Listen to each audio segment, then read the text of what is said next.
Hello बच्चों, आप सबका आपके अपने चैनल गोविंद मैथ लेक्चर्स में एक बार फिर से स्वागत है। तो प्रिय विद्यार्थियों, आज की इस क्लास में हम कक्षा 6 और 7 अंग्रेजी विषय की वर्कबुक 2023-24 के कार्यपत्रक 4 और कार्यपत्रक 5 यानी वर्कशीट नंबर 4 और वर्कशीट नंबर 5 को सॉल्व करना सीखेंगे।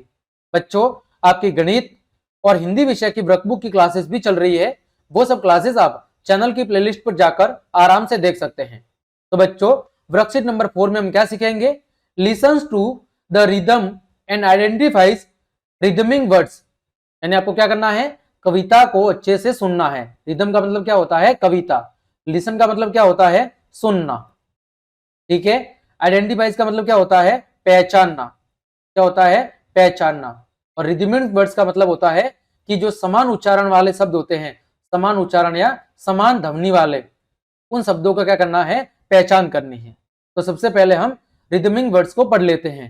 तो बच्चों, दिया हुआ है, listen to your teacher reading the following rhythm and identify the rhyming words to write in the given space. सबसे पहले आपके अध्यापक जो इस कविता को पढ़ा रहे हैं, आपको सुना रहे हैं, उसको अच्छे से सुनना है और फिर नीचे जो खाली जगह दी गई है, इसमें रिदमिंग वर्ड्स को लिखना है। जो समान उच्चारण वाले शब्द है, जिनका उच्चारण ध्वनि मिलती जुलती है, उनको आपको खाली जगह में लिखना है। तो बच्चों, सबसे पहले हम कविता को अच्छे से पढ़ लेते हैं। Sing a song of people, sing a song of people, walking fast और slow, people in the city, up and down they go, people on the sidewalk, people on the bus, people passing in back and front of us, people on the bus stand, some sitting on the ground, people riding bikes round and round and round। ये आपके सामने कविता दी गई है। अब हमें क्या करना है कि इसमें जो समान उच्चारण ध्वनि वाले या जो मिलते जुलते शब्द हैं, उनको हमें छांट कर लिखना है। तो यहां पर देखो, सिंग और सिटी, इस उनका उच्चारण थोड़ा सा मिलता जुलता है, सिंग और सिटी। फिर वॉकिंग और पासिंग, वॉकिंग और पासिंग। फिर ग्राउंड और अराउंड, सिंग और सिटी, वॉकिंग और पासिंग, ग्राउंड और अराउंड। फिर अप और डाउन, देखो यहां पर क्या लिखना है? ऑपोजिट। ऑपोजिट का मतलब है विलोम शब्द। ठीक है।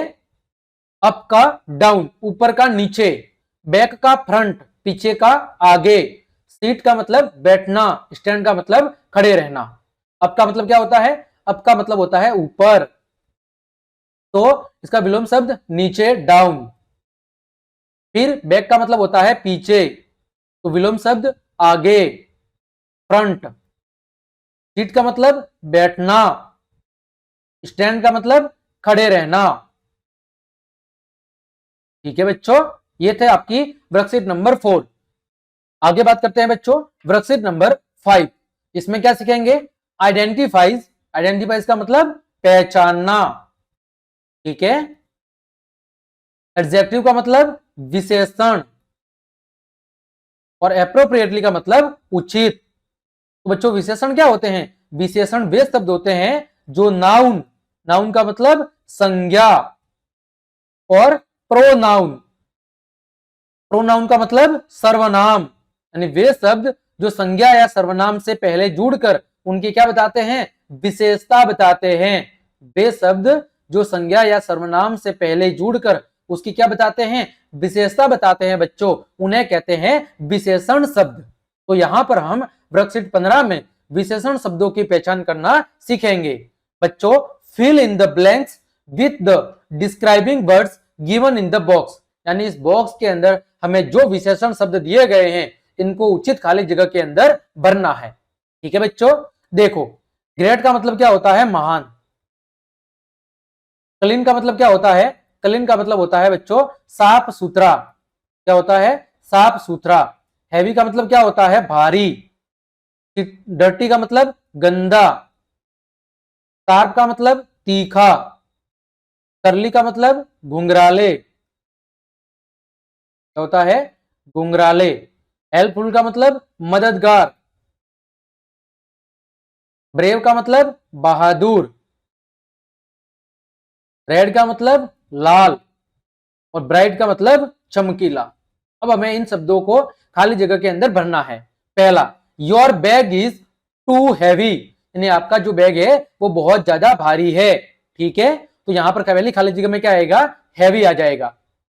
आगे बच्चों, आई हैव अ खाली जगह नाइफ, नाइफ का मतलब क्या होता है, चाकू। और चाकू कैसी होती है, तीखी या शार्प। ठीक है, शार्प का मतलब क्या होता है, तीखा या तेज। तो मेरे पास एक तीखी या तेज धार वाली क्या है, चाकू है। अगला, हर रूम इज सो क्लीन, उसका रूम क्या है, बहुत ही साफ सुथरा है। क्लीन का मतलब साफ सुथरा। अगला, माई सिस्टर्स हेयर, हेयर का मतलब होता है बाल। मेरे सिस्टर यानी बहन, मेरी बहन के जो बाल है वो क्या है, गुंगराले हैं। तो गुंगराले के लिए क्या आएगा, करली।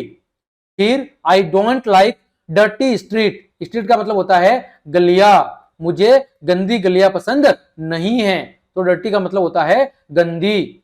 अगला, question number 6, all teachers in my school are helpful, मेरे विद्यालय के जो सभी अध्यापक है वो बहुत ही मददगार हैं, वो बच्चों की मदद करते हैं। अगला, Maharana Kumbha was a great king, Maharana Kumbha है वो क्या थे, एक महान राजा या शासक थे। क्या थे, एक महान राजा या शासक थे। अगला, ऑल ब्रेव सोल्जर्स, ब्रेव का मतलब बहादुर, सोल्जर का मतलब सैनिक, सभी बहादुर सैनिक विजिटेड न्यू दिल्ली, कहां पर आए हैं, न्यू दिल्ली के अंदर उन्होंने विजिट किया है। अगला, द सनलाइट, सनलाइट का मतलब है सूर्य की रोशनी। क्या मतलब है, सूर्य की रोशनी। तो the sunlight is so bright, so bright का मतलब है बहुत ही ज्यादा चमकीला है। सूर्य की रोशनी क्या है, बहुत ही ज्यादा तेज या बहुत ही ज्यादा चमकीली है। Veenu has a red dress, Veenu के पास कैसा ड्रेस है, वीनू के पास लाल रंग का ड्रेस है।